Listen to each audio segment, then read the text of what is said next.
Seguindo aqui então no material, né? Depois de entender como é que funciona o eletrodo de vidro, a gente tem o que a gente chama de potencial de assimetria, né? Existe uma característica no eletrodo de vidro que eles são construídos com esses bulbos aqui. E não tem como ser diferente, né? Não teria como fazer uma face de vidro, não tem. Então tem que fazer com esse bulbo aqui. Tem que ter uma solução interna, uma externa, então não tem como, né? Fugir disso. Acontece que a parte interna a gente tem uma superfície esticada, né? A parte interna é uma superfície encolhida, aliás, do vidro, né? O jeito que é o vidro. E a parte externa é uma parte esticada, tanto é que isso aqui é feito por sopro, né? E ao soprar o vidro é bem mais. As tensões aqui na parte externa são maiores, né? Diferentes, aliás, não maior nem menor, mas diferentes da parte interna. Até um jeito grosseiro de dizer que a parte mais externa está mais esticada e a parte interna do vidro está mais encolhida, né? Então existe um potencial de assimetria, né? Então o potencial do eletrodo durante a medida, né, o pH da solução, faz com que a gente tenha que calibrar, entendeu? Por isso que é preciso calibrar o eletrodo. Ele, por essa assimetria aqui, não tem como o eletrodo ser construído e já saber o pH em que ele foi mergulhado, certo? Então é por isso que a gente tem que calibrar o eletrodo, por causa desse potencial de assimetria do eletrodo aí, em que a parte interna ela não é. O arranjo da sílica não está igualzinho ao arranjo da sílica na parte externa, devido à construção do eletrodo, né? Na hora do sopro lá, de fazer aquele bulbozinho lá, né? Eu gostaria que vocês olhassem aquele vídeo que eu coloquei lá, que é o fabricando o eletrodo, né? Que é bem massa, assim, é. Aí tu vai entender como é que fazem mesmo o eletrodo. Bom, outras coisas que a gente tem que saber do eletrodo, deixa eu me lembrar aqui que eu anotei. Tem coisa que eu posso ter falado já, né? Bom, aqui, não tinha falado. Acho que eu falei lá antes, em algum outro momento eu já falei, mas agora eu vou falar de novo. Os eletrodos de vidro, pessoal, é essa membrana aqui que está em contato com os íons H+, essa membrana ela tem que estar hidratada, tá? Sempre em contato com água. Essas sílicas aqui que participam da reação, ó, elas têm que estar sempre em contato com água, para estar sempre ativadinho os grupamentos O-, aqui, ó, tudo livrezinho, bonitinho, disposto para quando tu mergulhar isso aqui num líquido, ele já vai lá e a reação acontece. Se tu pegar um eletrodo de vidro desse e guardar seco, como às vezes no laboratório tá, né? Chega lá, vai usar o pHmetro, chega lá o eletrodo, tu olha o eletrodo, essa bolinha que está no seco. Se isso aqui está no seco, essas sílicas aqui já estão todinhas comprometidas. Alguma outra coisa já se combinou com esses O- aqui, né? E aí até esses grupamentos O- se hidratar novamente, ficar disponível para chamar os íons H+, isso aí leva de um dia para o outro às vezes. Ou levar uma manhã inteira, leva o eletrodo voltar ao normal, né? Então isso aí é uma coisa que tem que ter cuidado. Deixa eu voltar para o meu material aqui. Estava aqui, né? Sempre manter o eletrodo hidratado. Então sempre nos pHmetrozinhos vem um negocinho que a gente mergulha, o eletrodo está sempre mergulhado num líquido, né? E naqueles, agora eu me lembrei a hora que eu falei disso. Naqueles pHmetros de bolso, não vem um negócio para tu mergulhar no líquido, mas já na tampinha daquelas canetas lá, que é tipo uma caneta, na tampinha tem uma esponjinha e a gente tem que manter a esponja molhada. Só que tu manter uma esponja molhada, é bem rapidinho, já seca a esponja. Então uma pessoa que tem esses pHmetros de bolso, ela tem que ser muito cuidadosa. A cada 2, 3 dias ela ir lá e jogar uma aguinha destilada naquela esponjinha, né? Também não vamos botar água da torneira, para botar um monte de sal lá em contato com o eletrodo. Mas bota uma aguinha destilada. E muita gente compra esses eletrodos aí de caneta e guarda no armário e deixa. Cada aí a pessoa vai usar, o eletrodo tá seco. É óbvio que o que está medindo ali não é o pH, né, pessoal? Já tinha um professor meu que ele sempre dizia: o eletrodo ele vai dar sinal. Tu como químico tem que saber que todas as condições apropriadas para o eletrodo dar o sinal certinho para ti. Esse é um conhecimento do químico. Porque quando tu enfiar ele em algum lugar, ele vai dar um sinal no aparelho. Agora, se o sinal tá certo ou não, tu que é químico que tem que saber. Entenderam? Então, por exemplo, o povo compra eletrodo de caneta aí, guarda no armário, aqueles eletrodos tudo seco, ele vai lá, mete o eletrodo numa água, dá um sinalzinho no display e tá feita a análise dele, né? Não, tá errado. Bem errado. Né? Então, e outra, uma dica minha que eu volta e meia acontece alguma coisa lá no laboratório, a gente desconfia, eu sempre me agarro nas fitinhas de pH, né? Aquelas fitinhas de escala de 1 a 14, com 4 indicadorzinhos. Aquilo ali é a muleta do químico, né? Tu tá desconfiado com o teu pH, tu faz um testinho com a fitinha, vê se tá dentro da faixa ali, né? porque o pH ele é muito, tem uma exatidão muito grande, ele consegue dar o pH com casas depois da vírgula, né? Mas não quer dizer que só por causa que tem muita exatidão no que aparece na tela que aquilo está correto, né? Tu pode ter uma exatidão do teu erro, entendeu? Então tá exatamente errado, certo? Então é isso. Então esse aqui é um cuidado que a gente tem que ter. O eletrodo devido tem que ser calibrado, né? Eu já falei, a gente tem que fazer a calibração, né? Com sempre 2 pontos de pH. Tem pHmetros que sempre é calibrado com 2 valores de pH, geralmente um ácido e um neutro. Mas tem marcas de pHmetro que vem com 3 padrões. E aí, por exemplo, se tu quer trabalhar, que é o mais correto, né? São as marcas melhores aí. Tu quer fazer medidas de pH na região ácida, o aparelho vai mandar tu calibrar com um tampão ácido, um tampão o neutro, o 7, e um tampão com pH ácido, tá? Agora, se tu quer trabalhar para fazer medidas em pH alcalino, né, mais que 7, aí a marca do aparelho vai sugerir para ti ali que tu padronize, calibre, aliás, tu calibre o pHmetro usando um tampão neutro e o outro tampão é alcalino, geralmente em 10 ali.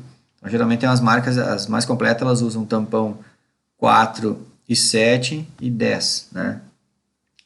E geralmente quando tu compra o aparelho já vem os tampões, né? Claro que depois quando ficar muito velho coisa, aí tem que comprar novo, né? Ou fazer, dá para fazer o tampão também. Não quer dizer, não dá para fazer, dá para fazer. Aí tu compara com um certificado, né, que tá funcionando, faz um, se deu bem igualzinho, perfeito, conseguiu fazer, não tem mistério também. Em aulas experimentais nossa lá a gente sempre faz tampão, né? Eu acho que essas aulas eu faço lá em Quali. É. E a gente fabrica lá a solução tampão, testa elas, vê tudo como é que funciona. Então é bem tranquilo. Vocês já sabem fazer, né? Já fizeram, aliás. E aí, após a calibração, basta colocar o eletrodo na solução amostra. Tá, então aí depois que calibra, faz a medida e tá feito, né? Bom, agora eu vou falar sobre os erros de medida, né? Os erros de medida, tá? Qual é um pequeno erro de medida que tem nos pH, nos eletrodos de vidro? É uma coisa chamada potencial de junção, né? A gente já viu que a gente mede esse potencial de junção, né? Na real é o potencial de fronteira, né? A gente mede isso, é o potencial de dentro para o potencial de fora. Só que tem um detalhe. Quando a gente mergulha o eletrodo numa amostra, a matriz da amostra é óbvio que não é igual ao líquido de dentro do eletrodo. Então tem uma diferença por causa da matriz. E a matriz da amostra, que é as outras coisas que tem na amostra, podem influenciar um pouco na aproximação dos íons H+, na vizinhança do vidro, entendeu? Então, pelo fato de a amostra ter esse efeito matriz aqui, que eu destaquei aqui, ó, né, poderia resumir que é o efeito matriz. O fato da amostra ter uma outra composição química, que não a composição química do líquido de dentro do eletrodo, isso nos dá um leve erro na medida do pH. E a gente diz que esse erro ele é na grandeza da segunda casa depois da vírgula, do pHmetro. Então, eu sou que sou bem ciente disso, né? Nunca fico na neurose de começar a afirmar valores de pH com 2 casas após a vírgula. Assim, ó, aquela segunda casa após a vírgula do pHmetro, ela já é um número duvidoso, tá? Então, ela oscila um para mais, um para menos, e também se teu pHmetro já não está grande coisa, já nem é tão confiante essa segunda casa aqui. É melhor a gente se agarrar na primeira casa, tá? Então, mesmo um pHmetro, tu compra de uma marca bem boa, assim, tudo mais, tá novinho, tu cuida, só tu que usa, ninguém dá pau naquilo lá, todo mundo cuida com zelo, faz tudo certinho. A gente tem essa ordem de erro aqui, de incerteza na medida de pH, que é 0,01 unidades. Pode, na segunda casa muda um para cima e um para baixo, tá? No melhor pHmetro do mundo aí. Tu tem esse grau de incerteza aqui devido ao potencial da junção. Só que também isso aqui é um chutômetro também, né, pessoal? Não quer dizer que é sempre assim, né? Depende muito da matriz da amostra. As matrizes, elas são diferentes, podem ter matriz de amostra bem mais complicada e aí pode aumentar isso aqui, por exemplo, né? Entendeu? Então só saibam disso, né? O potencial de junção é isso, é um efeito da matriz. Ela causa um grauzinho de incerteza no resultado do pH que é medido. Seguindo aqui, outra fonte de erro do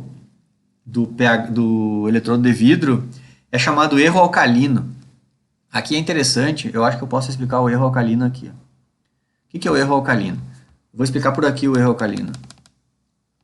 O erro alcalino é tu mergulhar o eletrodo de vidro, pensa, aqui o eletrodo de vidro, aqui a parte interna, e aqui a parte externa, nossa amostra, né? Na parte interna tem uma quantidade de H+ conhecida, e na parte externa tem uma quantidade de H+ desconhecida.